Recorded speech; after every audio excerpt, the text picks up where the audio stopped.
Thank you. All right, so as we get it going, Jamal, I gotta know. The weather is warming up. Tell me how you feeling, brother. I'm loving it. I'm loving it a little bit. You probably won't see me in my cargo pants as much as I wear them. Same time, I'm liking the warm weather. I like going for swims. I like going to feeling the cold water, feeling the pool. Now, Byron Springs is a little too cold for me, but, I like Givens Pool is getting, some renovations right now. Rosewood Pool, 2 pools I grew up on. Oh, yeah? Yeah. I like hitting up the pools and, feeling the summer heat. And, yeah. Jamal is a good follow on social media, guys. He works out. So if he says he's going to be at a pool, if y'all want the gun show, y'all know where to go. He just told you the spot. He just told you where he's going to be. I'm not going to do that. But so, Jamal, we know that you are a college-level athlete. Does that ever come out of your system? Like right now, when's the last time you were in a competitive event for our listeners? Competitive event? Let me see.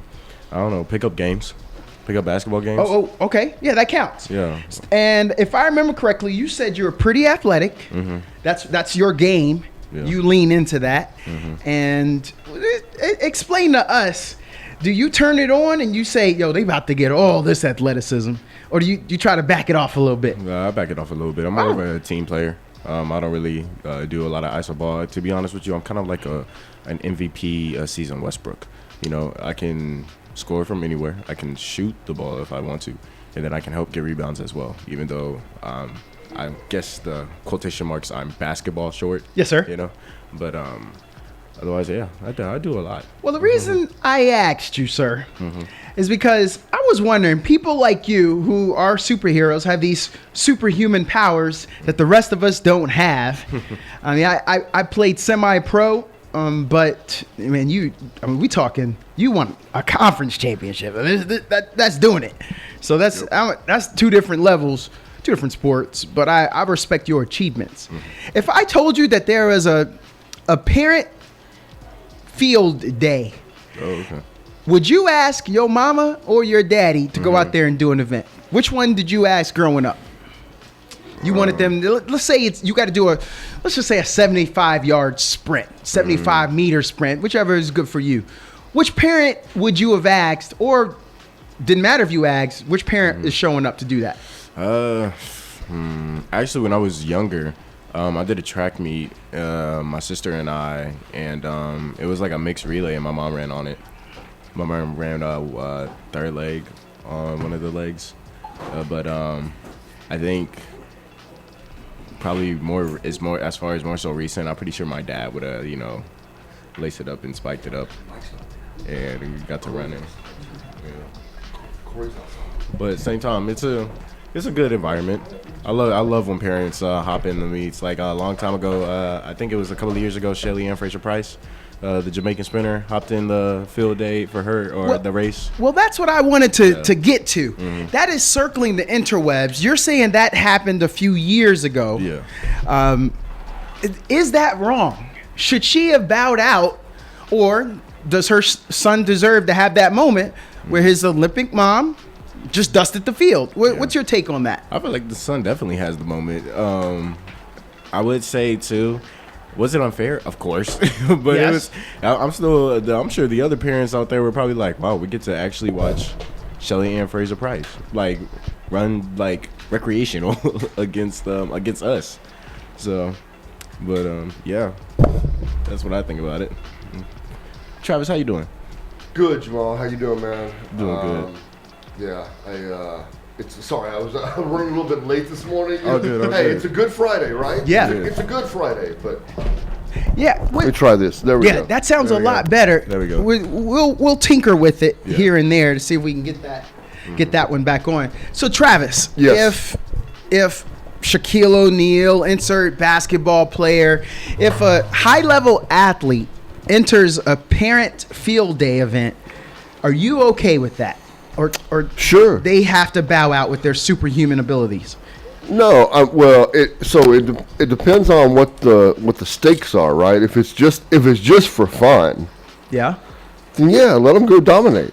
I mean, they got a kid. They're kids in school too. Yes. Why should they have to not participate when everybody else is getting to participate. I agree. Now, my guess is that if it was a 3-on-3 basketball game or something like that, and Reggie Miller's kid is first of all, I'm gonna try to get Reggie on my team. Absolutely. Oh, so if he's on your team, you're definitely a fan. And then if for some reason, I would think that they pull the punches, right? Like they don't go all out. And kind of looked like and- I can't say she was running at 100%. Yeah. But she made sure that she kept those arms churning and those legs were pumping all the way to the finish line. Really? It was a I haven't blowout. seen it. Yes, Okay. it was blowout. pretty bad. And the race was for second. That's the best part of that race was the two moms that were fighting for second place. The lady that took third was a strong second behind Shelly Ann. Yeah. But I guess the lady who ended up outleaning her at the tape, once she got to top speed, hers was higher than the lady she eventually passed that took third. But okay, well, remember, guys, 512-836-2887. You can always participate with the show. We'd love to hear your feedbacks on some of the topics that we bring up. But yeah, I'm okay with it. I think we're doing it for the kids, and that's what we have to remember. Yeah. It's that, I interviewed Tom Brady. I just want to take the pause because his name is Tom Brady, but he ran track for University of Michigan, and he broke a few records and qualified for the Olympic trials. And now that he's done, he's now working a civilian job. You actually can't. You can go enter any 5K, any 10K in your local neighborhood. It's just that normally they just prefer for the high-level athletes to be in their own separate division. And that's really all it takes. But no, if that's your skill set, if that's your talent, I say use it. And I'm okay with it. Yeah, I ain't gonna lie. I went and looked him up. This dude's name is Tom Brady at the University of Michigan. Yeah. Wow. Yeah. Track. Yes. Yeah. And he told me, he said, yeah, no, I still go out and I do things, but I let them know in advance that I'm coming. And if they're going to have a high level athlete, he called it something else, but let's just say the high level athlete bracket. If they don't, then, I'm just out there working on some things, just getting a good run in. But yeah. He qualified. So he going into that meet, it was just a normal indoor. He just knew that he wanted to qualify for conference. Yeah. And he didn't even know it basically until that second to the last lap. He just knew he was up towards the front, and his coach said, hey, if we're going to get it, we got to get it. And that's all he was trying to do. He just pushed himself a little too far, ended up qualifying for the Olympics. Went to Olympic trials, didn't exactly go the way he wanted it, but hey, Tom, you made the Olympic trials. Yeah. Can you imagine if you're like a faculty member at like University of Michigan and you see, oh, Tom Brady just signed up for my class and you're thinking you're going to get the... It's like, I don't know if you've seen that old commercial, but like there's a dude, his name is Michael Jordan, and like pizza delivery guys are coming by his house and they're thinking it's Mike, and they see him, they're like, like... Yeah. He so his parents have a good sense of humor. He is he's from Illinois. But that's part of the reason why he did go to Michigan. He knew he was going to deal with that. He's got a great sense of humor. Yeah. And he said it was great. He had a great time there. And no, he hasn't met Tom Brady. But I'm sure that'll come one day. Yeah. It's got to happen. It has to. So, fellas, so much has happened here. I'm a little curious. The draft that's coming up. And so if any of our listeners want to call in and talk about certain positions, I did a little homework. I'm ready for that. I wanted to get y'all's take on the end of the season stat leaders. I'd like to talk to you guys about the NBA G League nominations for MVP, and you know where that goes because there's a Bronny James. I'd like to get you guys' input on that. Reggie Miller was calling a game recently. And in that game, there was a certain gentleman named Stephen, whichever one you want to go, but he made that mistake during the broadcast too. But Stephen Curry, and this was Warriors versus Grizzlies, and he said that Steph Curry was the best to ever do it moving without the ball. Now, Travis, that was our era. I hope the young guy has seen some videos. Mm-hmm. Did he need to say that? Because, in my opinion, Reggie Miller is the best of all time moving without that ball. What do you say? I mean, certainly, Reggie was really good at moving without the ball. And I guess if you're the GOAT and you call somebody else the GOAT, I mean, I guess you can cede you can cede it to somebody else. Okay. Personally, though, I would say that because Reggie had what Reggie's 6'6", right? Oh yeah. So there were times when he didn't have to move without the ball; he still get a shot off. Steph lived off of being able to move without the ball to get a shot off. Yeah. And so I think it's fair to put them in the same class. Yeah. And I don't mind Reggie. You know, if you want to call him the GOAT, he can cede it to somebody else and give it away. So I don't have any problem with that. They were both very high level. Reggie was more of a sweeper, right? Yeah. He ran the baseline back and forth from corner to corner a lot more than Steph does. Steph runs the perimeter outside. So it's a very interesting case study. Yeah.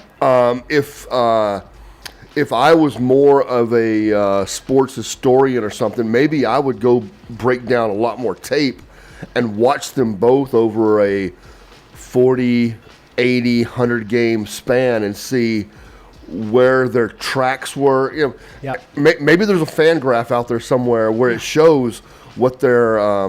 But that's the way I remember watching Reggie play. I would say it's going to be skewed for Steph because he had Klay Thompson all those years, and Klay's that corner guy, and you know he didn't run.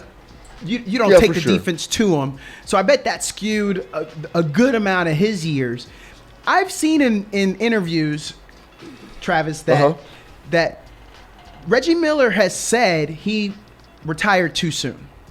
He knows he did. Yeah. He apologizes because he made that mistake. I have also said to people, because Steph Curry is 37. Oh my God, I'm getting so old. I can't believe he's been in the league that long. Steph Curry, I have always said, because he didn't do it on athleticism. He's pretty shifty, kind of, but not like first step like Allen Iverson. I think he could have a second act of his career just being a spot-up shooter, just come in off the bench or just roam around and then let that guy shoot. And he could probably extend just doing that for a bunch of years. He could be a Klay Thompson for a few years. Do you think that Steph Curry could extend if he wanted to be that guy? Stop slashing to the hoop, because you're getting old and you need to stop going there with the trees, and maybe just extend. Would you be okay if you saw that version of Steph Curry? Sure. Sure, yeah. I mean, almost the Ray Allen type. Look, I still talk. The only time I ever saw with my own eyes Michael Jordan play in an arena was as a Washington Wizard. Yeah. I still count that. Mm-hmm. Like, he scored 23 points that night. Okay. Yeah. It wasn't great. Mm-hmm. It wasn't spectacular. I think the Wizards lost. It was. That sounds right. It wasn't vintage Michael Jordan, but I saw Michael Jordan play. Yeah. And you can't take that away from me. So yeah, I would certainly say anybody who I don't care if you're Jerry Rice and you decide to move into the slot and stop playing the outside so that you can extend your years 2 or 3 more days. Go for it, man. Yeah. You only get to play this game one time. I know. Play it as long as you can. Extend it. Doing whatever you want to do. And if you can't take doing that, then by all means retire and go. That's cool. That's cool too. So that's the lead into this other topic. Aaron Rodgers still undecided on his future. Yeah. I think everybody else has decided on his future. What? He's done. I think Pittsburgh would take him. Well, I think they would. I think they kind of have to. Well, yeah, that may be the case. Did he have to come out and rip? He had some disparaging remarks about the New York Jets on his way out the door. Yeah. It's pretty obvious he's not returning there. Mm-hmm. Does he need to do that? Because one of the ticks always has been on him is that he is quirky, short, contrite. This is a bad look for an all-time great, right? Yeah, no, so that's what he's doing. The way he tries to manage his persona which is why, one of the reasons he does like the Pat McAfee show every week, right? Yeah. He wants to show this human side, like yes. I'm just I'm just out there trying to do like everybody else. I'm just every man. Yeah. But then his ego, all of a sudden his ego just steps in and goes, hey, taps himself on the shoulder and says, wait a minute. We failed at the Jets, but we gotta somehow cover for that because we don't fail. So that's what he does. He just look, he's a great football player, he's a great quarterback, he's going into the Hall of Fame whenever he decides to call it quits, and maybe everyone else has called it quits on him. Yeah. But he is also a first-class narcissist and egomaniacal Yes. guy, and that's just who he is, and that's fine. By the way, you almost want that at that position. I mean, if you can spin it. Jay Cutler was always, I'm going to say aloof. Yeah. But he could spin it until we figured out, he's not an elite guy. But that helped. That helped that we knew that about Jay Cutler. He leaned into it, and I think the only problem is Aaron Rodgers never really admitted it. He doesn't like to admit to it. Yeah. And maybe it's just we're just in a different decade with social media, and he doesn't want to get that soundbite out there. It was a different time when Jay Cutler was I'm not going to say on top of the league, but at the height of his powers. So, yeah. The problem was Aaron Rodgers said, I flew all the way across the country to find out you guys are moving on. Mm-hmm. But I think we also complain sometimes when you find out through a text or through a phone call. So they chose to do it man to man, eye to eye. I don't see why you have to complain about that. And so I think it's much ado about nothing. Right. About you shouldn't even put that out. Yeah. In my opinion. No, I agree. I would agree with you. Okay. Yeah. All right. Yeah. That's where I just wanted to kind of understand you guys' feeling about it, because I really like Aaron Rodgers. I like him as a ball player. And I haven't exactly liked all the things that have come out. I hate when he says things like, I'm, just sort of the Brett Favre thing. I'm not here to coach up my backup. I mean, that's a soundbite you can never get back, right. But it's out there. New York Giants. Yeah. They don't need him because they went and got Russell Wilson. So he doesn't have a home in New York anymore. And Jameson too. And Jameson. Jameis. Yeah. So they could wait on a quarterback. And I know I said we if y'all want to talk draft, we can and talk about some guys later. And they got DeVito. So they literally could wait 3rd, 4th, 5th round and go for somebody. The Vikings did call him, but they decide. Well, J.J. McCarthy has come out to say no one's told me I'm the starter. So I guess maybe the Vikings just said, no, bro, it's too much baggage. Mm-hmm. And so I'm just saying his phone might have rang a little more if you weren't who you've always been. Do you agree with that? Yeah, no, for sure.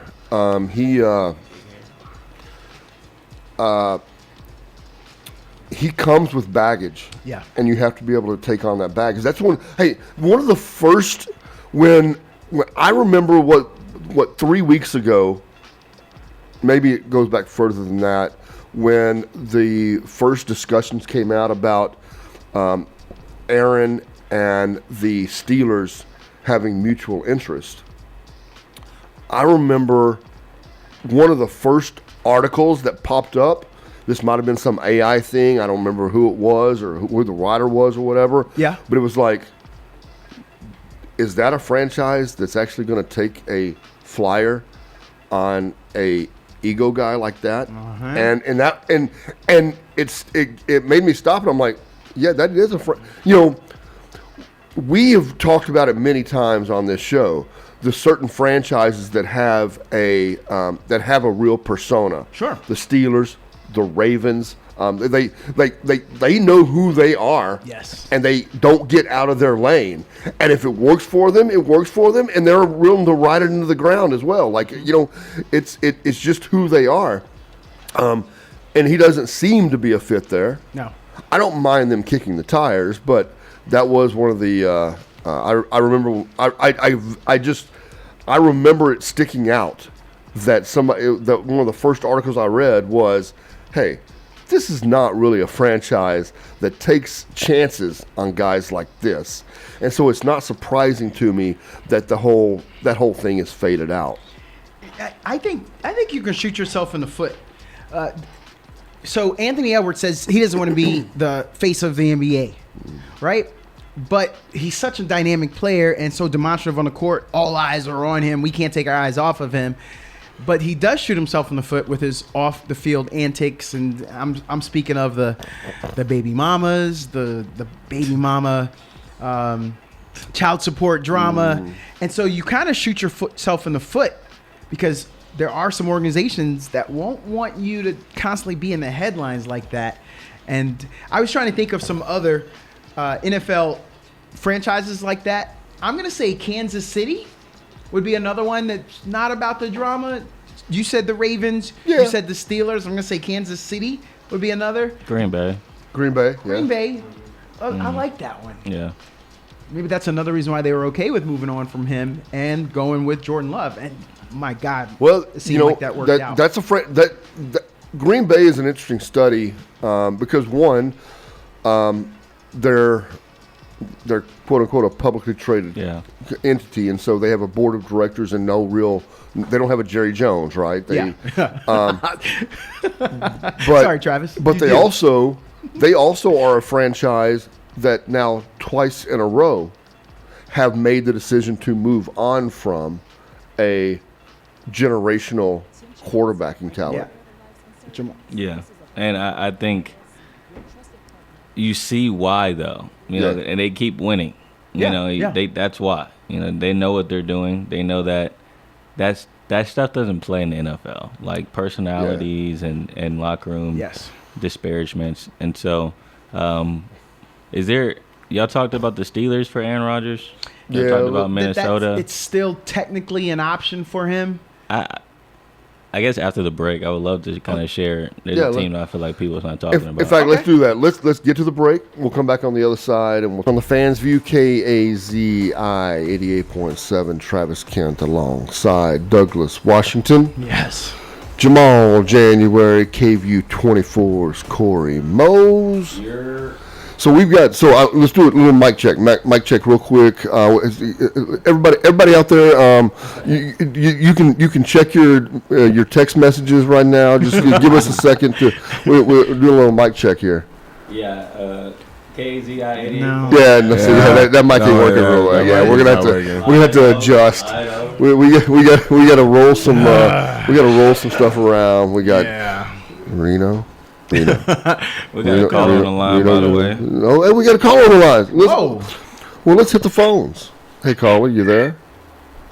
Hey, how y'all doing this morning? Good, Mr. Oklahoma. How you doing? What's up? Yeah, hey, I'm gonna have to jump around a little bit. Okay, we'll let you know. Okay, I want to, this. We're not hearing a lot of echo. What's going on with that? You got echo with us on your end? Yeah. Okay. We'll play with the volumes here. We'll see if we can't figure that out. Okay. Sorry about that. Yeah, because every time I say something, I hear myself talking. So. Oh, you got the radio on? No, I don't have the radio on. I was about to say your experience. You know what you're doing. I don't know what's going on. Hey. Oh. Unless you need me to call you back. No. Hold on. Check now. Okay. Okay. Check. There we go. Check. There we go. Yeah, there we go. Let's try that. Is that any better? For Yeah, that's a lot better. Okay, there we go. There we are. My apologies. The headphone volume was all the way up. Oh, okay. Yeah, I want to know, man, this basketball that's going on now, what is this, the 8th? How many seeds do they go low? Do they go the 9th seed low? I mean, what are they playing for? Like the 8th seed and the 9th seed? What's going on? So let me float this out there. What the NBA is doing right now is the equivalent of when Selig overcompensated and made the All-Star game home field advantage. Half of your league already gets in the playoffs. And then all of a sudden, for some reason, you decide that, well, maybe we need to let a couple more teams get a chance. I mean, look, the Mavericks are finally healthy. I'm gonna make this about my Mavericks, right? No problem. The Mavericks are Mavericks are finally and they healthy. Play tonight. Yeah, they played tonight. And they play tonight. And they destroyed Sacramento. And Sacramento, I don't know what's going on, but they destroyed Sacramento. Yeah. But still, they are who they are. They're not going to beat Oklahoma City in a series. So even if somehow, but you have both leagues, both divisions had two teams with losing records who are trying to play their way into the playoffs. Catch lightning in a bottle. We just don't need that, do we? I mean, does that, like, outside of Maverick fans tonight, who actually cares about these playoff games, these play-in games? That's a bad example, though, because that Luka AD trade. No. So it's got all those eyes on it. That's the only reason that I think a lot of people are interested. And then AD played good, and y'all won.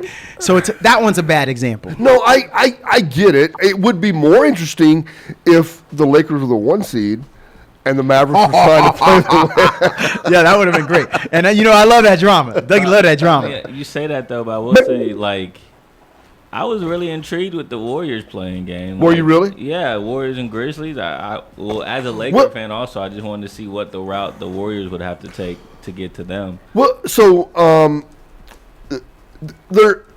with that game, there's something on the line, right? Yeah. Do you want to play the 1 seed or the 2 seed? Yes. Right? Yeah.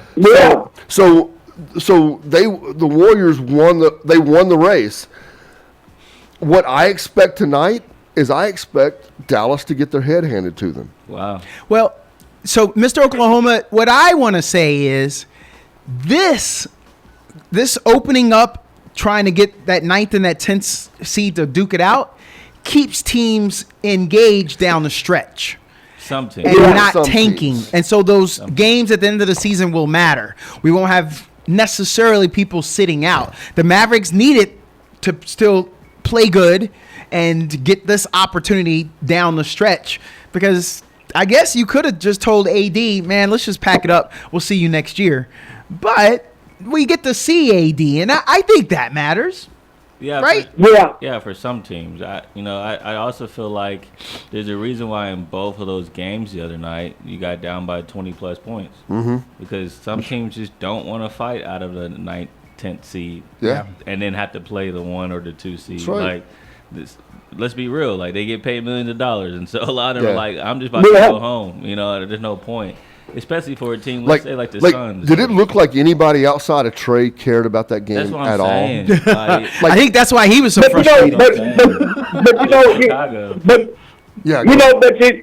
if you love basketball, I'm a basketball lover too. Right. And man, whatever they doing, I love to see them fight for it. Yeah, I mean, you trying to get in, you got to fight for it. If everybody's fighting, yes. Yeah. The casual fan. That's Corey's point. Yeah. That is that it didn't look to me.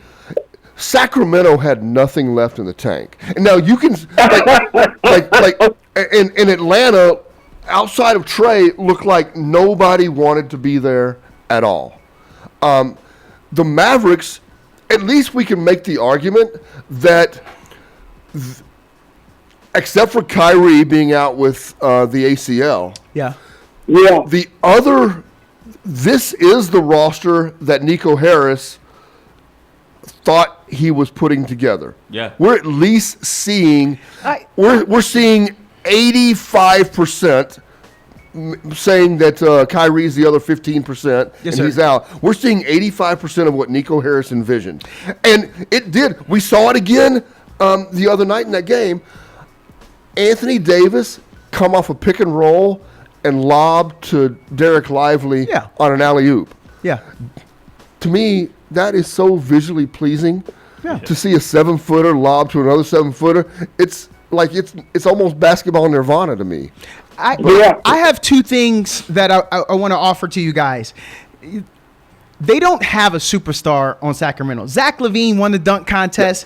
You don't want to see DeMar DeRozan putting up 28 shots, but it allows us to see that Mavericks team, and we all wanted to see that. And here's the second thing. It has a March Madness vibe to it, and I think it being such an urgent game allows the casual fan, we can draw their attention to. So those are the two things I think as I fight for this format. I heard a comment yesterday that said if Domantas Sabonis had to play athletic bigs like the Mavericks have every night, he'd be out of the league. Oh yeah.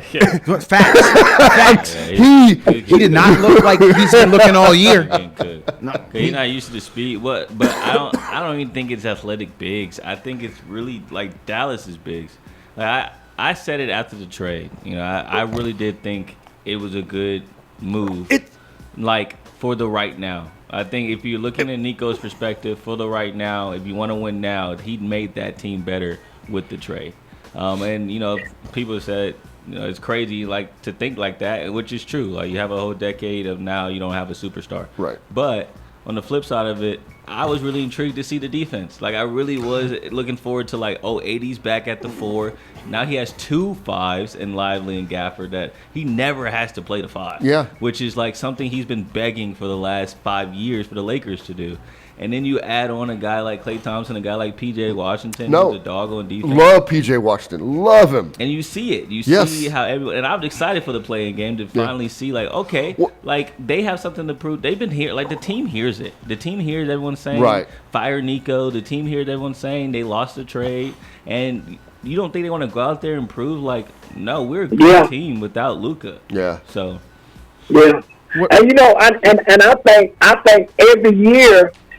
It's going to be something different every year in the NBA. It's going to be a lot of change. Drama. And they're going to come with something new and all that every year. And I just love it, man. I love the excitement. Because, you know, Dallas play tonight. That's the only game going to be on tonight. But tomorrow, you get your popcorn ready all day long. Yeah. All day long, it's going to be basketball. They got 4 teams playing tomorrow. Hey, what's the spread on that Dallas game? The Dallas game is where am I? I don't have that one. Oh, I bet. Hold on. I can get it. Mr. Oklahoma, what do you have in that game? Well, you know, I mean, negative 6.5. Yeah, but I'm gonna go with Dallas, man. Oh. I'm gonna go with Dallas tonight. I'm gonna go with Dallas tonight. Memphis by 6.5. I am placing. Wait a minute, guys. You're on the Mavs. This is a 48-win team in the Grizzlies with a superstar, bona fide superstar, in Ja Morant. But he did get hurt a little bit last game. And Zach Edey is grits. Huh? Zach Edey is grits. I don't know if y'all saw that game, but Gonna throw some butter in there. Yeah, he didn't look good either. Yeah. I want to change up a little bit, and I want to talk about Travis Hunter. Man, he wants to play both in the NFL. Yes. I don't see that every game. You know, I'm talking about just come from offense to defense. I don't see that, man. I don't see how he wants to buy. I do because I'm gonna tell you, the NFL, man, it's a different animal, man. I mean, it's be some hits in that NFL. Yeah. It's like colleges, you know, but the NFL playing both ways. I'm just saying, good luck. Well, he's going to do it to check the block. He's just not going to do it as often as he did in the college game. A team is going to throw him back there. I think so, you throw him a bone, give him, let's say, 10 routes a game just to say he did it, and throw to him during those 10 routes. Yeah. And then we go back to the normal. Every team keeps 5 wide receivers, right? Yes, sir. And wide receiver number 5 is a special teamer.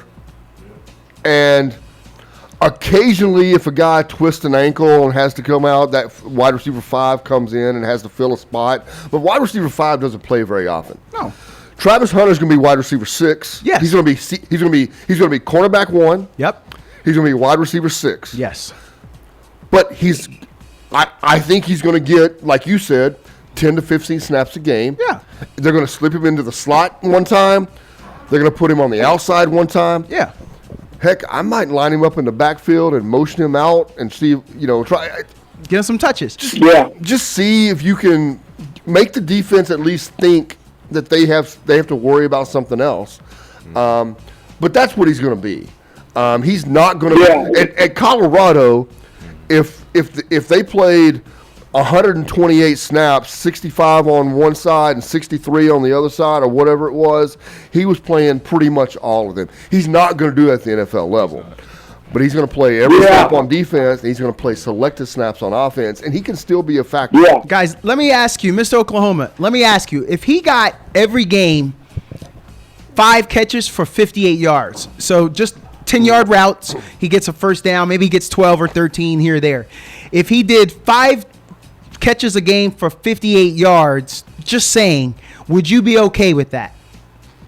No. Okay, that would give him. I want to tell you the math. If he did do that for 17 games, that's a 1,000-yard season. Does that change your opinion? Before you give your answer, does that change your opinion? Maybe. Yeah. Okay. But man, NFL man that's you playing a lot. You playing a lot rougher in the NFL, and I don't want to see that man wear his body down. I don't want to see it. Maybe once in a while, play offense, but defense is, that's what he really want to play. He want to play both ways, but I think he's better at defense. But I don't want to see him wear his body down and get hurt with injuries and all of that. And I can tell you that every general manager is thinking the same way you are too. Is like they're talking to their coach. Whoever drafts him is going to talk to their coaching staff and say, "You utilize this guy the best you can." Yeah. But I drafted you guys what I think is a shutdown type corner. Yep. And remember that, because if you send him across the middle and somebody decleats him, and you lose him on the defensive side of the ball, you have drastically changed the way that I've designed this defense. Oh, I can tell you, athletes like that. When I played quarterback, I used to get some fast guys, like those twitchy, athletic guys like that. And yes, you don't send them across the middle. Save that for the tall dudes. But you give him some button hooks. You give him some stop and goes. You give him some fly routes. Yeah. If you throw 10 plays, let's call it 15 plays, I throw to him 10 times out of the 15, that's enough. And like I said, all he's got to do is catch half of them. Yeah. That's enough. We saw some of the acrobatics of him going up for 50-50 balls. We saw how ball hawkish of an offensive receiver he can be. Yes. If that's all he does at the NFL level, and and then you have to decide as a defense playing against him, do you send your cornerback 1 to him, or are you sending your cornerback 3 to him?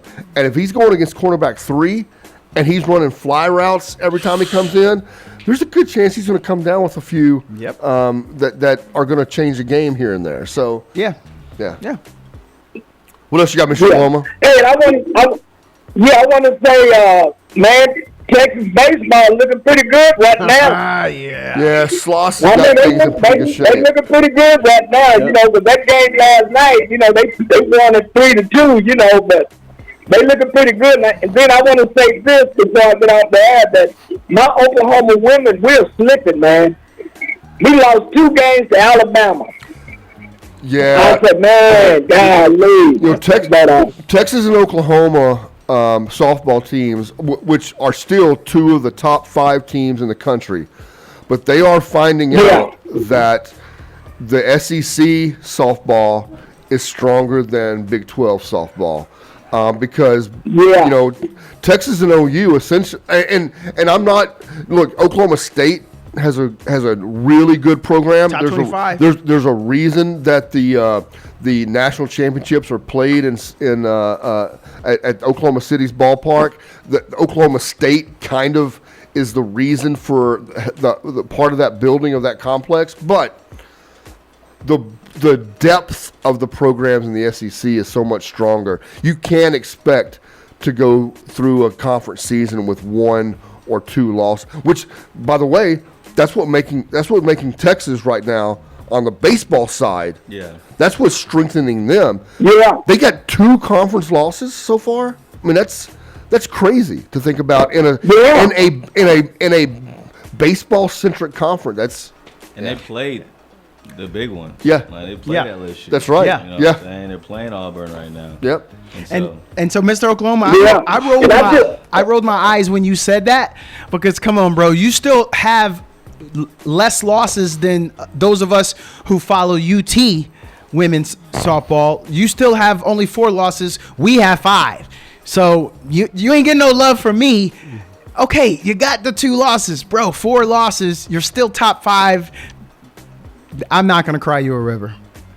Yeah, but man, I watched that game when they played Alabama at Alabama, and they just could not score, But they're still good, but they kind of slipping just a little bit, Hey, Well, that might be good for them, let them know where they stand. Hey, we need to play a lot better ball, Last night, of course, a lot of the series this weekend started last night because of Easter coming up on Sunday, so everybody's playing Thursday, Friday, Saturday, right? Mm-hmm.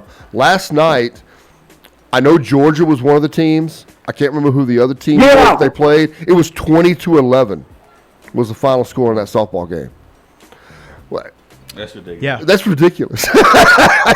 That's like I've had some of my beer league softball games be 20-11, but Mr. Oklahoma, that Alabama team just knocked off number 7 Florida too. Yeah, they're good. So you, come on, bro.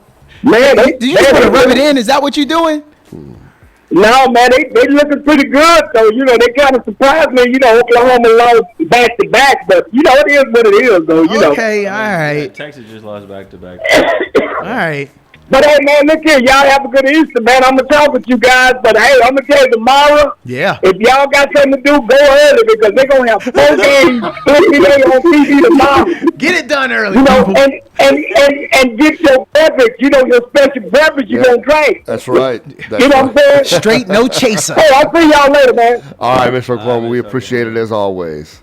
He got me a little too excited. See, guys like that get you excited. I may enjoy my beverage a little too much and then sleep through a bunch of the action. So stop, man. You get me a little too excited over here. Oh, my goodness. But, we're talking SEC. Number 1, Texas A&M just squeaked by Missouri 4-3. And the Missouri women are 22-26. So the SEC ball is some good ball.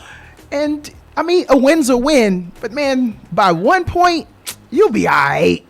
I hear you, Mr. Oklahoma, but there are other things that the rest of us are complaining about. Yep. You being top 5 is something that we want to make sure you don't take for granted. Yeah. Shout out Oklahoma, though. They got a big time transfer yesterday. Cool. Jaden Ott from California. Yeah. Sheesh. Got a good transfer quarterback in that John Mateer guy. Yeah. So, I mean, hey, maybe Venables knows what he's doing, right? Oh, hey, while we on college football, Keep fellas, Venables around for 5 more years. Do y'all know who the new quarterback is at UCLA?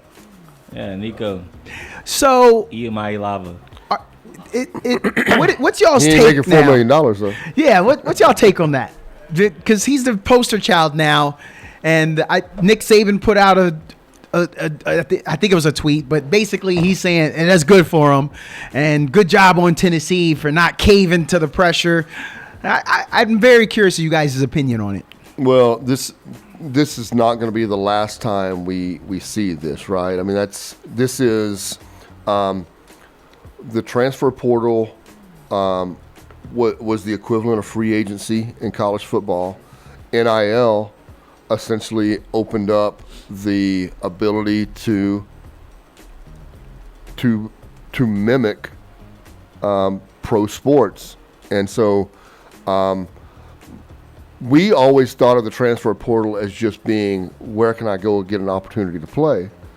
But I mean, we saw last year UNLV's quarterback was supposedly promised, I don't know, like $750,000, and he played his 4 games and then decided I haven't gotten my money yet, so I'm going to redshirt. Yeah. And sit out the rest of the season. And the running back, they both did it. Yeah, that's right. That's right. They both did. So I don't know what. Look, I'm not going to sit here and tell you. I'm a fan of a team, and I really don't. I have an opinion, but I don't really know what the fix is to help bring what I love about college football back to it. Yeah. The genie's out of the bottle, but can you build some sort of structure around the genie being out of the bottle so that it doesn't turn into mass mayhem? I don't know if you can do that at this point. It's really difficult to envision how you reel some of this back in, because the fact is, if you give players choice and you give them avenues for money, they're going to take both, right? And so it's I mean, I guess you could say, well, you only get 2 transfers, and then you cannot transfer anymore. Well, I don't know the answer. I do know that it's starting to feel less like the game I grew up loving. Yeah. But that's also I'm not saying that's a bad thing. I'm just saying it's different for me, right?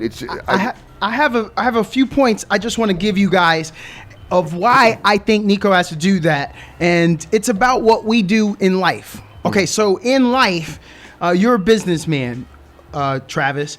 So if you are hiring a person, they have to avoid being undervalued, right? We do know you want your worth. We all want our worth. No one in here doesn't want their worth. Correct. Here's the second thing. It builds trust and transparency. When everyone's operating around a known market value, it creates fairness in the system, in that I know that you guys understand who I am by giving me what I need. And then here's the last thing. Long-term sustainability. So being properly valued allows you to get other endorsements. It allows you to get hitting your market value. You get endorsements, contracts, opportunities, and that can carry over to the next level when you're seen as that. So when I looked at the other NIL deals, I just want to just show you guys this. So Arch Manning is the highest at $6.6 million, right? We understand why, but Carson Beck got 4.3. And so when Nico looks around, he's like, man, if Carson can get 4, I want 4. But I just want to draw Garrett Nussmeier at LSU. Depends on how y'all feel, but he's getting $4 million. Lenoris Sellers. Now, that's the quarterback at South Carolina, for those who don't know. He's getting 3.7. And that's in the SEC. So when I think most people say, no, I'll take Nico over Lenoris. And that's where it is. You just feel like, nope, I should be getting what I am valued at. And that is why I agree with him. It didn't work out. He didn't have negotiation leverage, which you should always have. Correct. And that's the number one. That's the biggest thing. Yeah, that is a big thing. I tell you what, let's get to a break. We'll come back on the other side. I want to finish this up. Okay. We obviously want to talk about what's coming up. We got some Major League Baseball. We got NBA playoffs. We got NFL draft. We want to talk about a few things. Back on the Fans View, KAZI 88.7. Travis Kent alongside Douglas Washington. Yep. Jamal January twisting and tweaking the dials. Corey Mose, KView 24's own. You're I low-key wanted to touch on what Douglas was Yep, saying. go ahead. Yeah, go ahead. I'll let you lead in. Yeah, bro. When you were naming all those NIL evaluations Yeah. for quarterbacks, I think what came to my mind was like, this is the problem with Nico's camp. Because they look at those numbers. Yeah. And low-key, like, we don't know. Agreed. No one knows how much these guys are making. Correct. That's correct. Like, let's be honest. These are all evaluations for a reason. Yes. Because no one really knows how much these kids are making. Yes, sir. And so, well, not kids. I can't call them kids. But I think Nico's camp realized, oh wow, Carson Beck is making $4 million at Miami. Yeah. I'm about to go make $4 million because I'm better or at least the same caliber as Carson Beck. Right. And I think they found out Carson Beck probably not making $4 million. No, he's not making $4 million. And that's the problem with these evaluations is that they're putting these numbers out there. So people are looking at these numbers and like, oh, he's making that much? Well, let my guy go out there and test the market. And when they test the market, they realize, oh, that's a lie. Yeah. And so I think that's what's happening in Nico's situation. I can see that. You know, he reaches out to people and it's like, we're not giving you $4 million because no one's making. These values are not cash in pocket. I think that's what everyone has the mistaken identity that when we talk about NIL money, we're thinking of it as cash in pocket. It is not cash in pocket. In other words, those Lambos that UT likes to park. I was about to mention outside of the practice facility. I gotta walk past. That counts as your NIL value. Mm-hmm.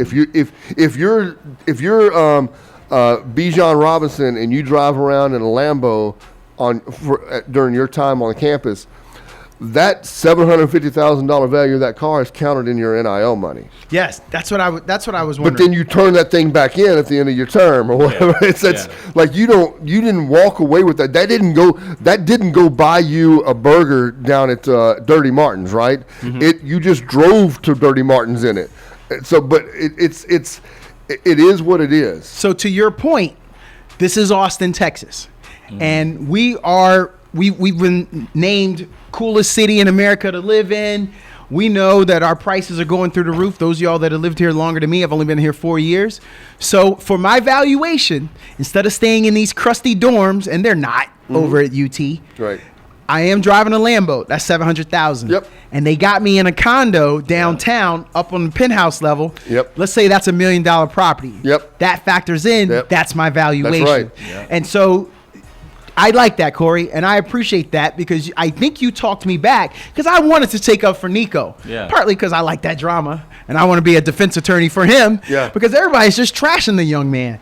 But to your point, Corey, I get it. And now that you mention it, I see now that it's real estate. Those valuations could all factor in to that number. Now I get it now. There are some stuff like we watched. Look, we're in the local TV market. We watched last year. There's a local UT graduate personal injury attorney that hired Quinn Ewers and the offensive line. And he shot these commercials. He paid those guys. He wrote those guys a check and paid them cash. Quinn was not good. Yeah, no. Just if y'all haven't seen it, people that don't live in this area. So they got cash to do those commercials, right? But all these valuations are not cash, and that's the thing that people don't have to at least realize. These numbers we're talking about are not all cash. And that's the difference with Arch too. You know, you have the personal injury lawyer for Austin athletes out here at Texas, but Arch ain't talking to them. No, exactly. Arch is talking to Red Bull. That's right. Yes. That's Arch right. is talking to Vori. Yes, sir. And so, like, these big companies are talking to Arch Manning. That's why his evaluation is so high. Not because Texas is giving him bread. It's because these big-time companies look at him and see how much he can make. And that has nothing to do with how much the school can offer you.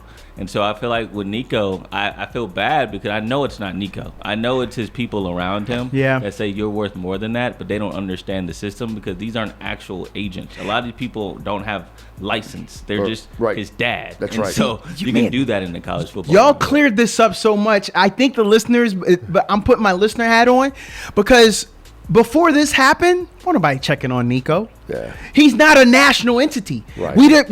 we know Tennessee had a good year, but a lot of people couldn't say who the quarterback is. I bet if you asked him, and you can't pronounce that last name, not yet. And so he's not a draw. So when he goes to these other schools, they're like, honestly, bro, nobody around here really knows you. You're just getting here. We can't get you.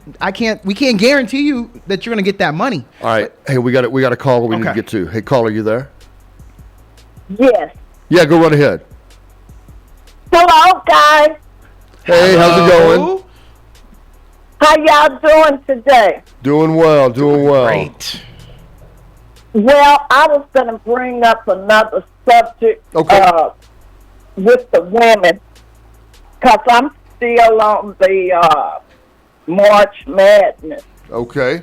Take it back. I have been watching the ladies so hard, and I'm still mad about Connecticut winning and all that.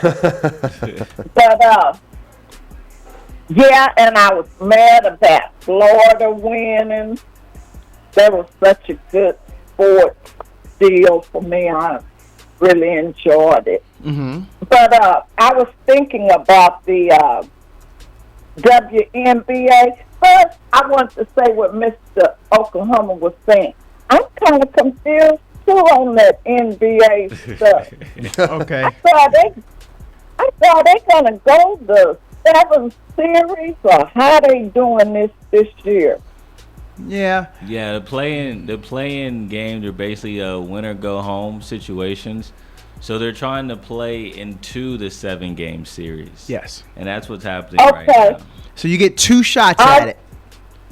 You're gonna get if you win that first game, then you will play the number 2 seed, and that second game you'll get, and that's when you're fighting for your life just to get the opportunity to play the number 1 team in that East or in that West. So okay. Okay. We might have helped you then. They really changing it this year. Because I was thinking, I said, well, I'm up, sports is gone. I got to wait till the NBA come. I said, then the WNBA is going to start in May. And my other question was, they made all these drafts already, the WNBA. And I said, wonder if they're going to play when that season starts. Oh yes. The college players, it's a quick turnaround. Yeah. When a WNBA season, they jump into it. It's kind of unfair, but they got to get in when they fit in, and they're trying to dodge the NBA. Okay. So that's where I am in my little sports world. I'm really going for the women a lot nowadays. You know, they're really exciting me. The women games, and I was thinking another question too. I said, when do they get paid? You said when or how much?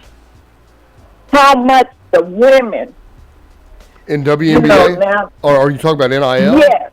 Or WNBA? The WNBA. When Not much. Like 100. Yeah, how much? No, the average is 113,000.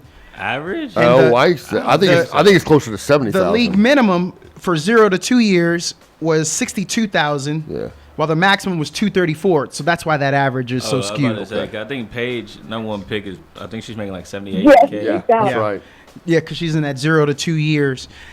So yeah, that's according to Yahoo Sports, and that was all as of the 2023 season, and they took it with 137 players.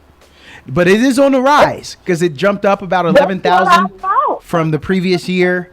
So yeah, but that's why not a lot. The league is so important, though. Yeah, because it's really, it's beginning to be a big thing. Those WNBA and the women in college and all of that, that's really rising. Yeah. So I said, well, I think the WNBA is the one where you see the biggest impact of NIL on the pro game. Yeah. Because while we talk about everything's not cash in pocket, there is something to lifestyle. Yeah. Right? Yeah. And I think that there are a number of probably high-level college basketball players who they're not filling their pockets with cash, but they're living a lifestyle that the WNBA is not going to finance for them. And so... Yeah, like Angel Reese. Right. And so while we talk about the fact that NIL may keep a quarterback in your school for another year or two, in college women's basketball, to leave early, I don't know that it's going to happen again for very many players. I mean, Madison Booker, what incentive would she have to leave early? Because she's living a lifestyle that the WNBA is not going to finance until she exhausts her eligibility, right? Do y'all remember, ma'am, do you remember during March Madness, did you see Flau'jae from LSU, Flau'jae Johnson? Did you see her commercial? And she got drafted. I watched it. And so they just keep running it back. So her NIL valuation, $1.5 million. And she got broke off nicely with that commercial. So to Travis's point, you should stay in as long as you can, get that money, because as we said, you're the number one draft pick, Paige Buchers, and you're gonna get $78,000. No, you should get that big money in college as long as you can. Yeah. What? But they getting paid in college too. Yeah, right. Yes, ma'am. Okay. All right. I'll just be wondering, that's all. Maybe somebody in my family will get blessed. What team would you want them to go play for? In my family. Yeah, if you had someone in your family that had the opportunity, where would you want them to go? Well, if it was a woman, a female, I would like to go to South Carolina. Okay. And a male, I don't know, I like ACC teams, SEC, and one of those teams. Okay. And would just be satisfied with the University of Texas, actually. Oh. Well, you settled there. That was like your third look right there. You said the whole conference. You said another whole conference, and then you were like, okay, then maybe Texas. You see how you are? See how you treating us? Well, Texas is in SEC. I said ACC, SEC. Yeah, but they're the jewel. You know who you calling? They're the jewel of the SEC. Who, Texas? Yeah. I know. Oh. I love Texas because they love me. Yeah, they do. I graduated from there, and now my grandbaby is coming through there. Oh. She'll be graduating this May. Hey, what year did you finish? I was 2008. Okay. It was December of 2008. Congratulations. Congrats. Yeah, Thank you. You Texas X. So that's why I always say I'm the queen of Texas, Until somebody dethrone you. That's how we know you around here. L'Oreal trying to do that. Right. Yeah. Oh, did you hear Corey? What did he say? He threw a nice name out there, and she might be able to challenge you for the queen. She don't call into the show though, but he said Miss Sarkeesian. Oh, his wife. Okay. Yeah. Gang recognized gang. That would be a hard fight for you, right? To keep the title. Oh yes. Yeah. By all means. Well, you the queen of us, cause she don't call us, and you do. And the queen to myself. Most important. That is the most important. I always think about satisfying me, being me, and doing me. More people should do that. More people should think like that. Ma'am, this was awesome. Thanks for calling in. Thank you very much, and thank you all for letting me have my little comment. Oh, for sure. For sure. Happy Easter. Happy Easter to you as well. The queen. Five- Oh, 512-836-2887. You can get your calls in as well. I wanted to go back real quick. I know I kind of teased it. We never got to it, but the Aaron Rodgers thing. Yeah, yeah. Have we talked about San Francisco being an option? No, we really haven't. They haven't paid Purdy yet. Exactly. And I have said they should not pay him. Oh my Exactly. God! Don't give him number one guy So money. we talk about when we talked earlier about the Steelers and the Ravens and these franchises that have their identity. The identity that San Francisco is creating with their structure right now is a franchise that doesn't overpay when they feel like it doesn't give them value. Like this, I'm not going to call it a money ball situation, but it's kind of money. Like they, and maybe we shouldn't be surprised because Kyle Shanahan's dad, when he was at Denver, I mean, he had Terrell Davis, but when Terrell Davis was gone, they just plugged in another back, and that other back ran for 1,000 yards. And they plugged in another back, and that guy ran for 1,000 yards. Yes. So it like you didn't have to have, and so it seems like that's kind of the identity that we've given the 49ers right now, right? Is like we're not going to break the franchise paying you too much. We're just going to move on and find somebody to fill your spot. I would say that, but then I look at their wide receiver room, and it's like they overpaid for Ayuk. Well, They overpaid for Debo, and now they're seeing they're seeing the bad about that. You know, they can't pay Charvarius Ward, they can't pay Hufanga, they can't pay Drake Greenlaw because they paid Debo and Ayuk. You're right. And You're right. I think that's what I think. I thought you were going to go the route of like what we're seeing. The identity of San Francisco is chaos. Like it just feels like there's chaos over there because they paid the wrong guys, and now they're trying to renege on it, and you can't do that. You know, they already signed the paperwork, and so you trade Debo away. So hopefully they took a little bit of that contract. But now, like you mentioned, you got to pay Brock.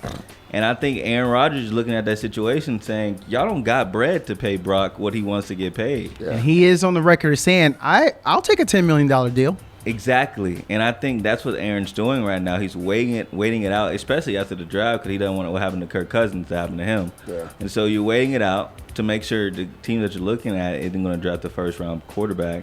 And if I'm him, the 49ers would be the best option outside of Minnesota to go to. I don't like the Steelers roster. I like 49ers better, and you go back home to San Francisco. Corey, this is so good. We got to call. Corey, this is so good. Corey, you are enlightening.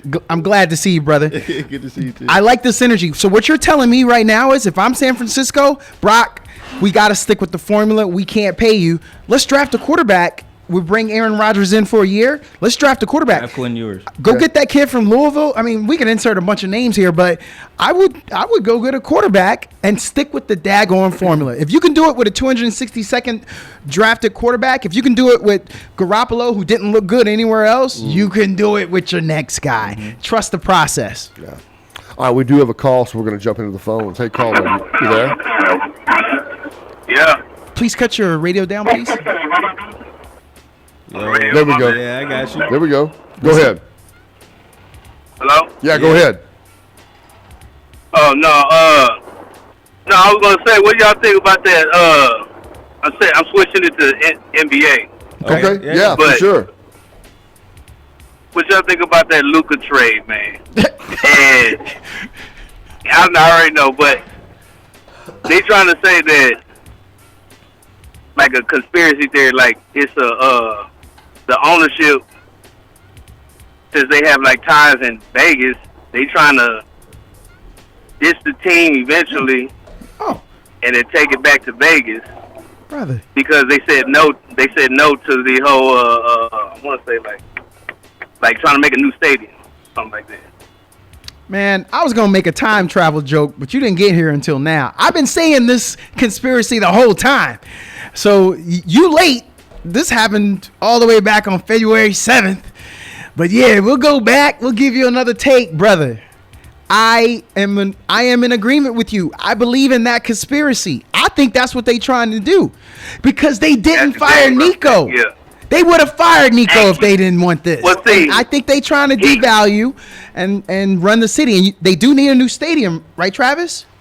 And if Dallas ain't gonna play ball, this is all the other reason for them to take it all back to Vegas. Because to your point, there's a reason they don't live in Dallas and they're still having their main residence in Vegas. So that's my part. That's what I'm thinking too. Cause I'm like, look, okay, why you pick up Kyrie last year? That was a weird pick, but I was like, okay, fine. But it kind of justifies, like, okay, we're gonna get rid of him. We're gonna bring this other All-Star, and then we're gonna get AD. You know, but it's like those are stupid. It doesn't make any sense. I mean, they made it to the finals, but it's kind of like, what if they would have won that finals? You know what I mean? Yeah. It's weird because it's like now they got to be set up to not be, like if it's true. Which I think it is, because I'm from San Antonio. They already took my damn WNBA team.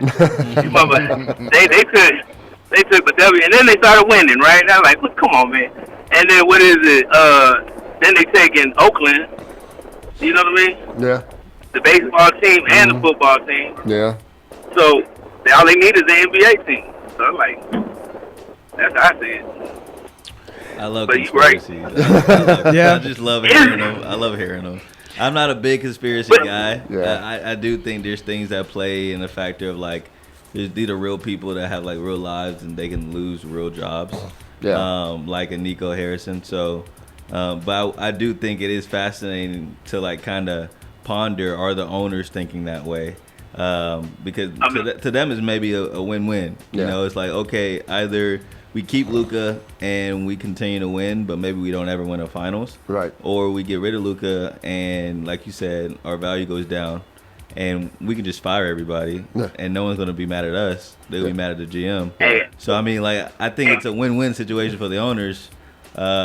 And so I could see that conspiracy being a thing, but I could also see the flip side of like they just don't care. What? Hey, well, I'm gonna go one more on your conspiracy theory, because when Travis gets in on this, you know he gonna lay in as a fan.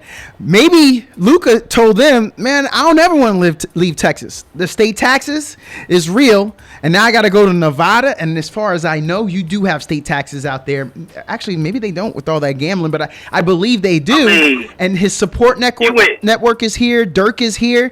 Maybe he was like, nah, I don't never want to leave. And that may have been another reason why they were like, well, let's get what we can for him. Travis, I know you itching to give him a piece of your mind. No, Look, I like listening to the conspiracy theories too. I think the city of Irving is about to approve the new stadium for the Mavericks. Mm-hmm. It's going to be they've already rezoned the old site for Texas Stadium. Oh, they did. Yeah, okay. And so it's going to be that site is going to be a resort style hotel facility that the DeMonts are hoping that that the state of Texas will eventually get to gambling, and it will become a casino hotel, and it's going to have an arena attached to it. That's going to be the new home of the Dallas Mavericks.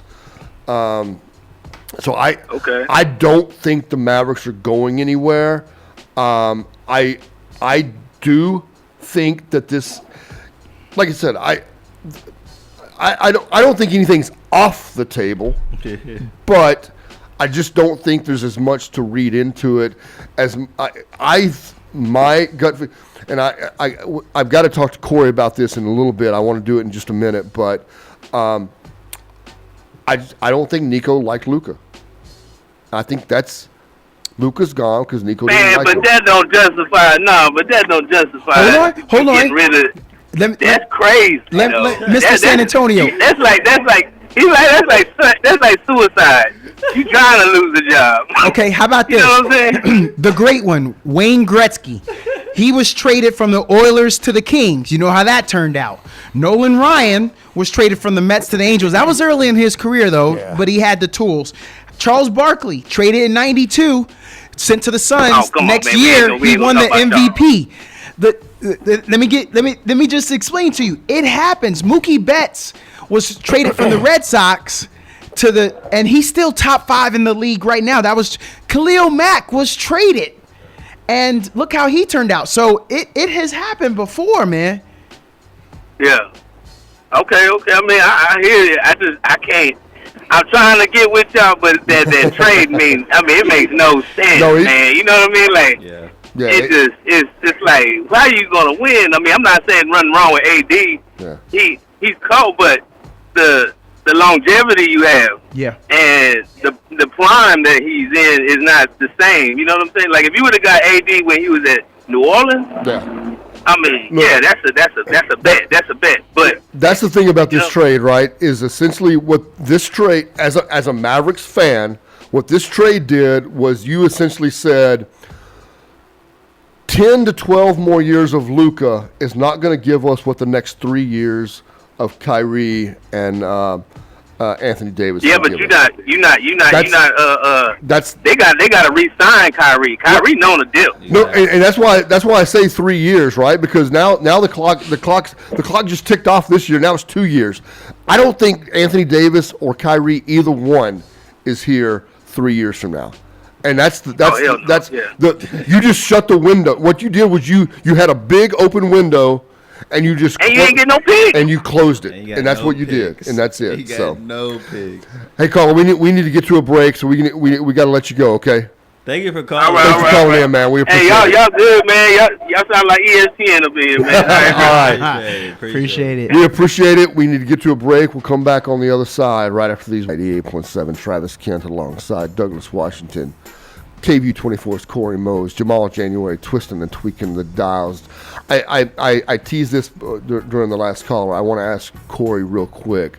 This week, the Dallas Mavericks finally held a press conference, I guess if you want to call it that, to talk about the trade or whatever anybody wanted to talk about, because Nico and Rick Welts had not talked to the media since the day after, or since that I guess that press conference right after the trade happened, and but it was closed door. It was invited media only, no cameras. At first they said no recording, and then Tim McMahon from ESPN essentially said, "Hey, I've got to go write an article when I get done with this. I need a recording of this." And they go, "Well, we're going to give you a transcript. You don't trust us?" And Tim McMahon said, "I trust, but I verify." And he goes, I can't verify unless I have my own recording to go back on. So the Mavericks said, okay, you can record, but you can't play the clips. You can only use it for your own purposes of getting your reports correct. Corey, UT sends you an email. Yeah. And said, and by the way, and they gave everybody less than 24 hours notice for this as well, right? That happens right now at UT, though. Okay, it does. Yeah. But if they said, hey, we're going to talk about the basketball program, we're inviting you to a press conference. By the way, don't bring your camera. You're not going to be able to record it. Maybe they'll give in if you push back like Tim McMahon did, but you can't play clips. You're not going to be able to play any sound bites. So it doesn't do us any good here at KAZI.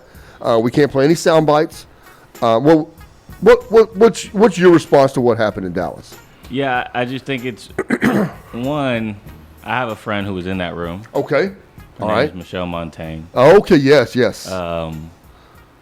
One of 15 people in that room. 15, that's right. It was 15 people. Just 15 people. Bloomberg News was there, by the way. Bloomberg News was there. And so, with that being said, one, you're already limiting the amount of people. 'Cause I know there's more than 15 people that cover the Mavericks. Yep.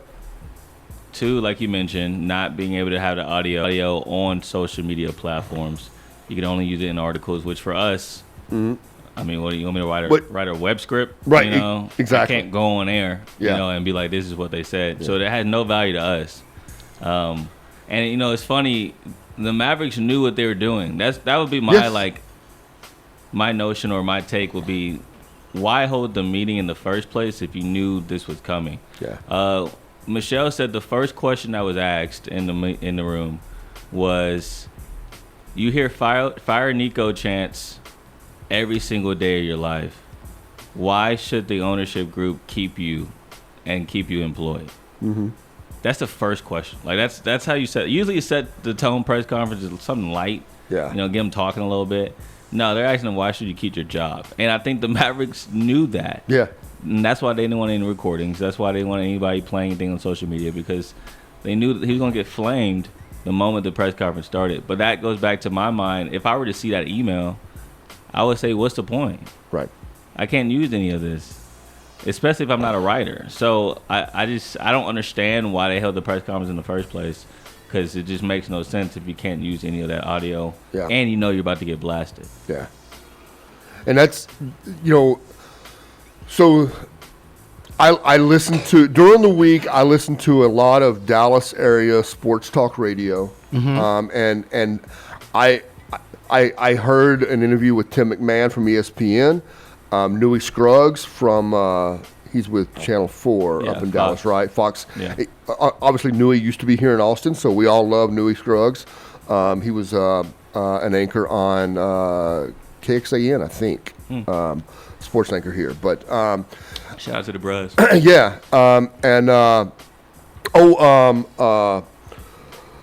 Fox 4 up in Dallas.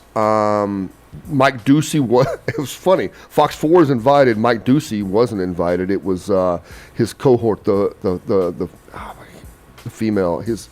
He does a show. I got to talk to you about his show at some point off the air. It's an interesting concept. I want to see if it would fly here in Austin. But anyway, I heard interviews with them all, and they all kind of had the same take, which is all the TV people just went because they felt like they needed to be in the room. Yeah. If I'm one of 15. But nothing did them any good. Yeah. The writers at least could go and write an article right after they got out and put it somewhere, whether it be on, put it on a website or get it ready for the paper the next day or whatever. But it really it didn't do your radio or your TV people any favors at all. But you're right. You are right. That's what they wanted. They didn't want the sound bites out there. And now they can say, "Oh, we talked to y'all." That's right. We talked to media. Nico already talked to media. Now he doesn't have to talk to media the rest of the season. Yeah. And I just think that's just unfair. And that's a slimy way of doing business. It is. It's a very slimy way. Now, I will say, Loki can see Texas doing the same thing. I could Okay. All right. I could definitely see Texas doing that at some point. Okay. Here's my question. You say, I don't. Under Del Conte, though, you really think that fits his profile?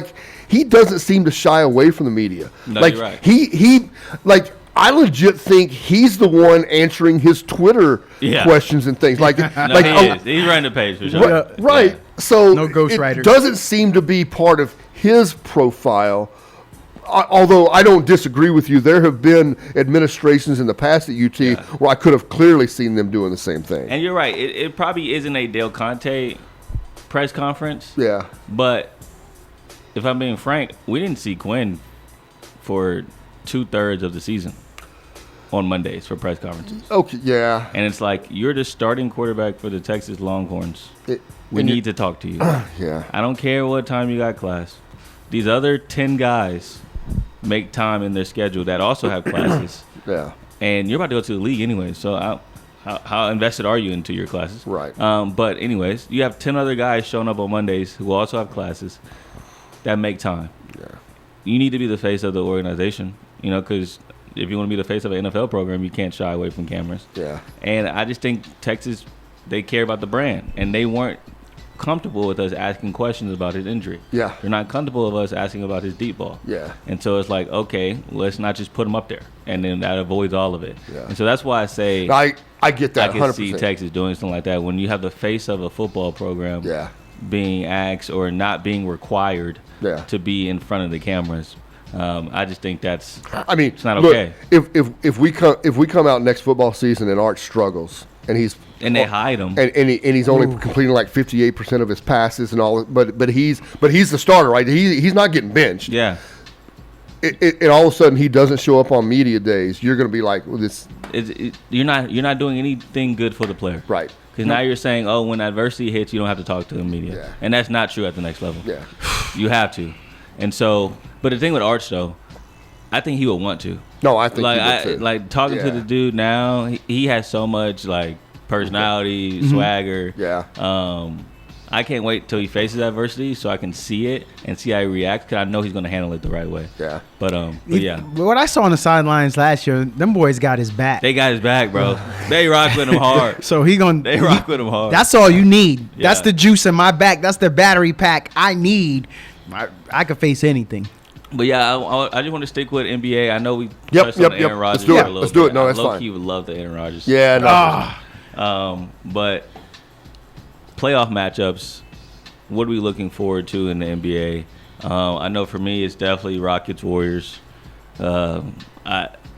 Before last week, I probably would have said Rockets are losing in 7.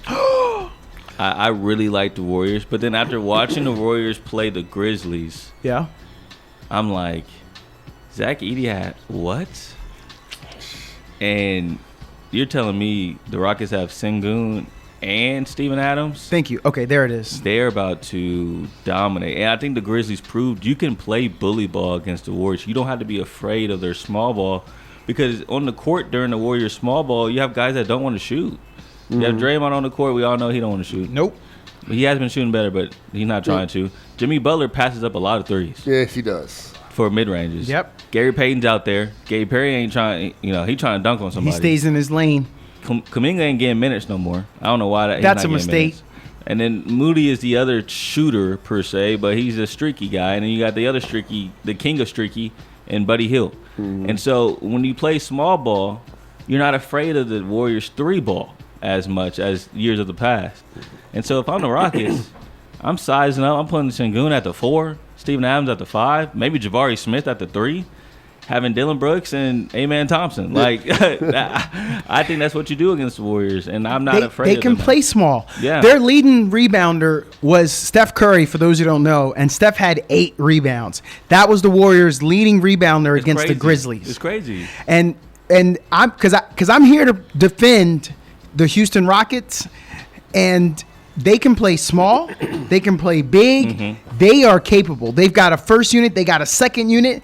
They got veteran talents because Fred VanVleet is a veteran. He's an NBA champion. So there's they are for real. The Houston Rockets are a problem. They just can't shoot. That's the only problem, is that like they can't shoot consistently. Yeah. And so that's what worries me about the Warriors, because if Steph has those nights, and he will have at least one. Isn't it funny that Daryl Morey created the concept of just jack up threes because that's more efficient than trying to go for 2s. Yeah. And now the Rockets can't shoot. Yeah. It's hilarious. Full circle moment. Exactly. And so I'm really excited about that series, though. Like I said, a week ago, I would have said put your money on the Warriors easily. But now after watching them play the Grizzlies, I'm like, oh, I see some chinks in the armor. Okay, when you look back at the Celtics under Ime, you didn't say they could shoot. Tatum and Brown. In fact, Brown, everyone makes fun of him. Remember, during those times, we were making fun of him, said he didn't have a left hand. He couldn't go left. To this day. So, Marcus Smart, we weren't saying Marcus Smart was a shooter, but yet Ime can work with what he has. And I just think with this roster, Jabari Smith Jr., I mean, he hit shots. Cam Whitmore was maybe the steal of the draft. Yeah, but he's not getting minutes. But he's got two-way energy when you put him in. But see, I like Cam a lot. That's to my point of how deep they are. If someone gets in foul trouble, Jalen Green, he's putting it all together. He could create shots. He's not a shooter, but he can create shots with that elite athleticism. Jalen and Sengun, those are the guys where it's like Jalen can go off for 30. Like, if he goes off for 35, I wouldn't blink an eye. Yeah. But he could also drop 9 the next night. And so I think if he can play consistently, the Rockets can go far. Yeah. But I just don't trust that he can play consistently enough. Well, you get a triple-double threat with Sengun, and that other veteran presence of Dylan Brooks to settle everybody down, because he's got that. He's that Draymond Green of that team. Yeah. Hey, y'all slow down. Y'all calm down. He's that kind of energy, and they will all buck down and kind of listen to him because Sengun, he doesn't have that veteran vibe, the energy. So Dylan Brooks can calm everybody down. And it's funny you mention him because I'm interested to see how that dynamic works, Brooks and Draymond, because we can all agree, right? Draymond is way more valuable to the Warriors, yes, sir, than what Brooks is to the Rockets. Yeah. And Brooks is about that drama. If Brooks gets under Draymond's skin or Draymond retaliates, and Brooks is able to get Draymond out the game, while he also gets ejected, Rockets are like, bet, that's what we wanted. So how does that dynamic work with them on the court? Because they already was talking in the regular season. And so 7-game series, there may be a couple texts getting thrown. So the Rockets can go big, small, fast, and physical. Y'all agree with that?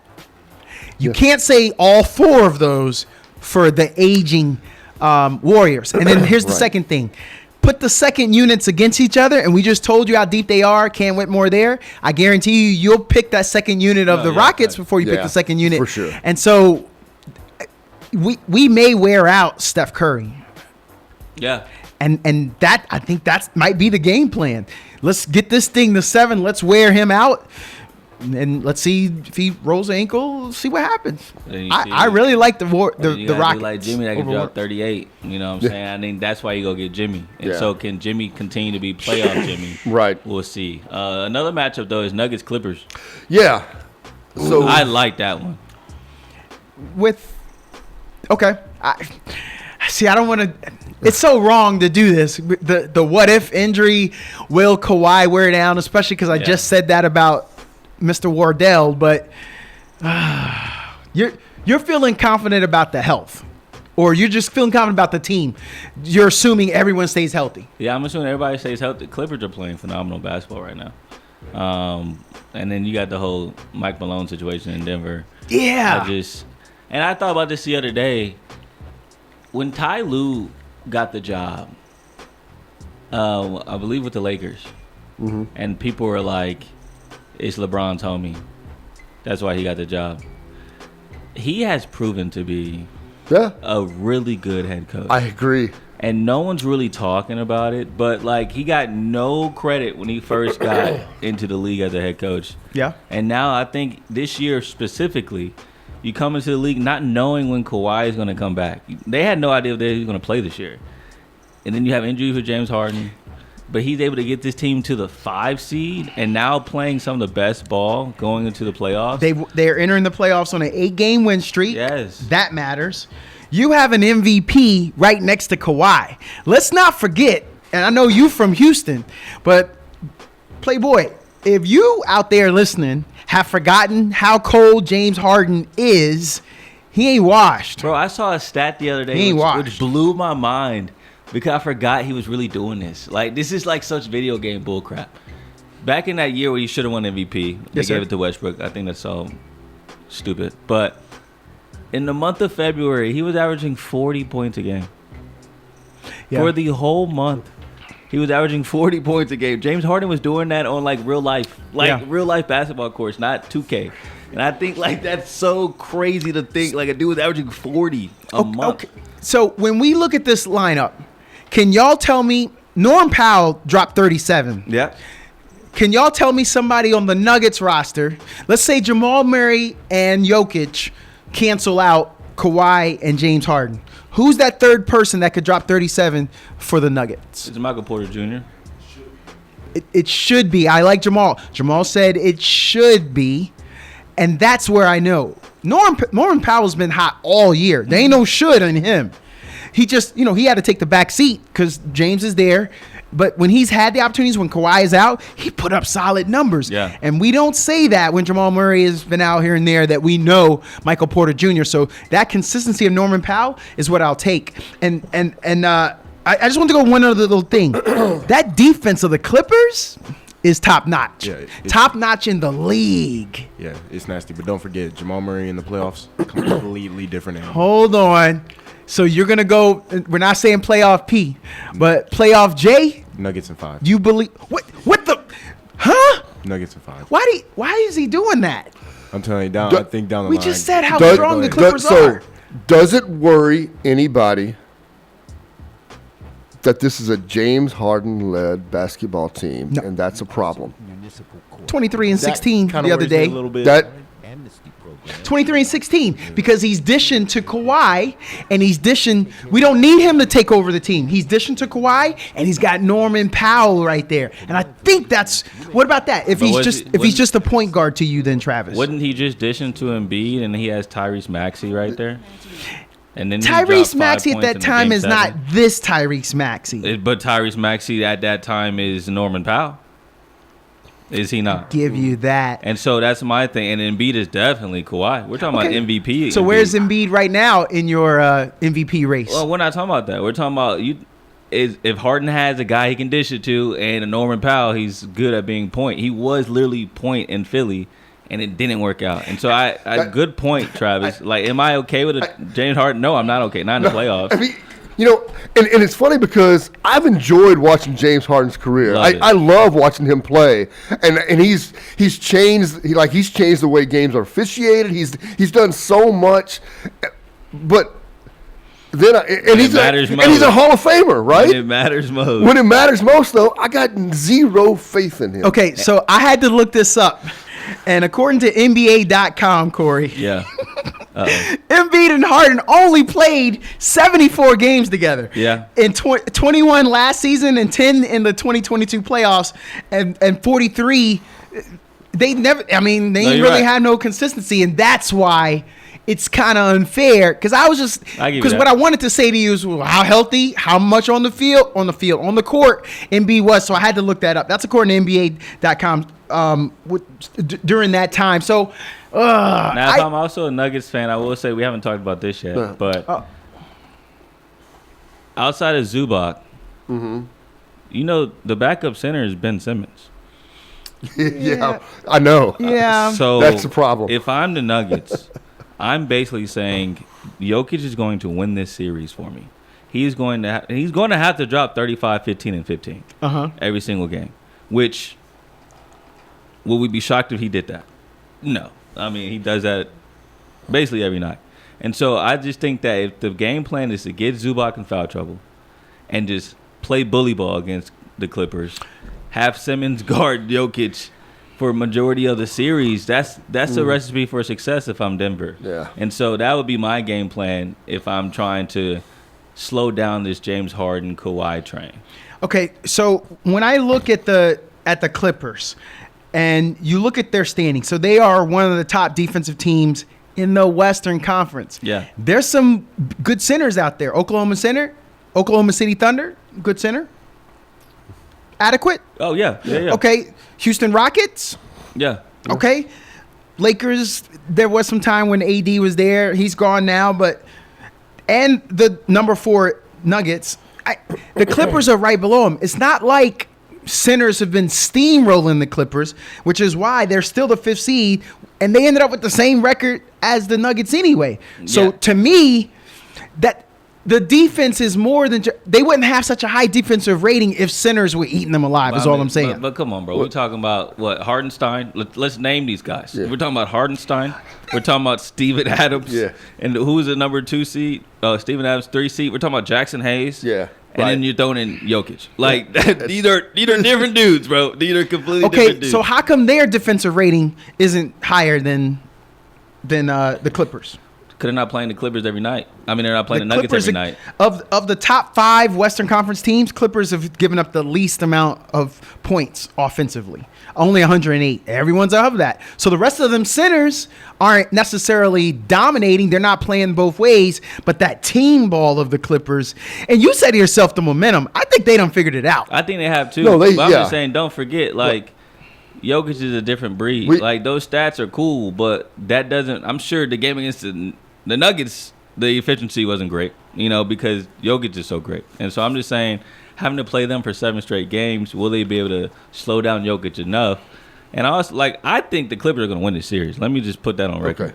But it's just, don't think that it's going to be a 5-game series or a 6-game series. I think this can go 7, or I could see Jokic just taking this in 6 by himself. Look, the Western Conference, outside of the Thunder with 68 wins on the season, everybody else is essentially a 50-win team, right? Yeah. Everybody else is a 50-win team. Yeah. 48 wins, whatever. They're close. They're all right together. But what that tells you is they all have their strengths, but they all have their holes. Mm-hmm. And it's which team can take advantage of the holes in a different team. And so the Western Conference, as balanced and as tough as it's been all year long, I think these matchups are very interesting to see. Do I play to my strength, or do I guard against my weakness? And which team is able to, in each of these individual series, which team is able to target that weakness that every one of these teams has a weakness. Yes, the Lakers look, Luka's averaging 28 a night. LeBron can name his points, it still feels like. Austin Reeves is doing a good job of running that offense. They got nothing inside. If you're the Timberwolves, can you attack that? Can you not attack that? Do you play the way every one of these matchups looks so interesting because I can't wait to see what theory these teams employ. I went back and looked at it. The series this regular season, it's 2-2. And the two that the Clippers lost were at Denver. And Denver has home court because they're the 4th seed. And what Travis was saying, to piggyback on all that, that's why I have the Clippers winning. Yeah. Is because they head have coach. Yeah. Oh. Like Lou. That's a shock. Lou is going. I mean, I don't even know the head coach of the Nuggets. No, right now. I don't. That dude. You know what I'm saying? And so I think it's Adelman or Adel. It's Edelman. Yeah, it's okay. It's one Adelman. Got there. And so I'm taking Lou, and so that's why I feel like in these playoff matchups, crunch time, who draws up the right play, who draws up the right defense, and who makes the right substitutions at the right times, and who game plans better. Yeah. And I think that's what's going to cause people to win and people to lose. I really like the fact that you brought up Ty Lue because he's you're correct. He doesn't get they haven't made a run, right? But what he has done in cobbling this franchise back, keeping it afloat. He's done a fantastic job. Coming down the stretch, those last 8-game winning streaks that the Clippers had, they beat Houston. They beat Golden State. It was at Golden State. Crunch time. You need it, and Warriors needed that game. Yes, they so did. They could avoid the play. And that was their overtime game. Harden had 39. Yeah. Zubac had 17 boards. But coming down the stretch, the leading scorers during that 8, Kawhi Leonard, three in a row. Yeah. Then Harden. He closed it. Then Powell, and Powell dropped 25. Then Harden. Then Leonard again. Then back to Harden. I'm telling you, if Harden is going to drop 39 and drop 35 in that streak and 29, you in for some trouble because that is an amazing backcourt for them to have to deal with. Yeah. One last thing. Yep. Detroit Knicks. That's the one Eastern Conference matchup I'm looking forward Yeah. to. I think Detroit could beat the Knicks. I do too. I do think so. What we talked about this last week. What a story Detroit has been this year. Love those guys. Going from awful, a terrible basketball team to now we're talking about them maybe winning a series in the playoffs. It's been fantastic. Hey, Detroit in 5. we appreciate everything. Just one last thing. Didn't get to talk about it. Rory McIlroy completes the Grand Slam, wins Masters last week. Despite himself, my gosh, he almost gave it away. Boy, when he knocked it into Race Creek on 12, when he flared that little wedge, I'm like, oh my gosh, what is going on here? But Travis, now that he got the camel and the horse and the cart off of his back, maybe this changes him. We may see a beast in Rory the rest of his career. He might have figured something. He might, maybe he just doesn't. Maybe he's relaxed. Maybe he's just going to be. That's what I think. All right, we got to get out. We'll see you next week.